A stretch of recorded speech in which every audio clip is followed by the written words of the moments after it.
കുംഭമേള നടക്കുന്ന ഉത്തർപ്രദേശിലെ പ്രയാഗ്രാജിലേക്ക് ഹൈദരാബാദിൽ നിന്നും പുറപ്പെട്ട പ്രത്യേക ട്രെയിനിൽ ചില മുസ്ലിം യുവാക്കൾ തീവെച്ചതായി സമൂഹ മാധ്യമങ്ങളിൽ പ്രചാരണം.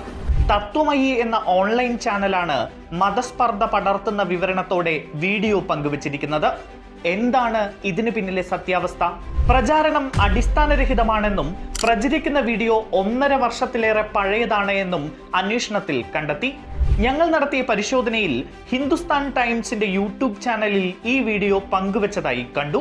2022 ജൂൺ 23 പങ്കുവച്ചിരിക്കുന്ന വീഡിയോയിൽ തെലങ്കാനയിലെ സെക്കന്ദരാബാദ് റെയിൽവേ സ്റ്റേഷനിൽ അഗ്നിപത് പദ്ധതിയുമായി ബന്ധപ്പെട്ട് നടന്ന പ്രതിഷേധത്തിന്റെ ഭാഗമായി ട്രെയിനിൽ യുവാക്കൾ തീയിട്ടതായാണ് വാർത്ത. NDTV ഉൾപ്പെടെ മറ്റ് ദേശീയ മാധ്യമങ്ങളും ഈ വിഷയം വാർത്തയാക്കിയിരുന്നു. ഇതോടെ പ്രചരിക്കുന്ന വീഡിയോയ്ക്ക് കുംഭമേളയുമായി യാതൊരു ബന്ധവുമില്ല എന്ന് വ്യക്തമായി. തീവെച്ചത് മുസ്ലിം യുവാക്കളാണെന്ന വീഡിയോയിലെ 2ാം അവകാശവാദമാണ് തുടർന്ന് പരിശോധിച്ചത്. ETV ഭാരത് ഉൾപ്പെടെ വിവിധ ദേശീയ മാധ്യമങ്ങൾ സന്തോഷ്, പൃഥ്വിരാജ് എന്നിവരാണ് പെട്രോളുമായി ട്രെയിനിനകത്ത് കയറി തീവെച്ചത് എന്ന് പോലീസിനെ ഉദ്ധരിച്ച് റിപ്പോർട്ട് ചെയ്യുന്നു. റെയിൽവേ സംരക്ഷണ സേനയും എക്സിൽ ഇതേ വിവരം സ്ഥിരീകരിച്ചിട്ടുണ്ട്.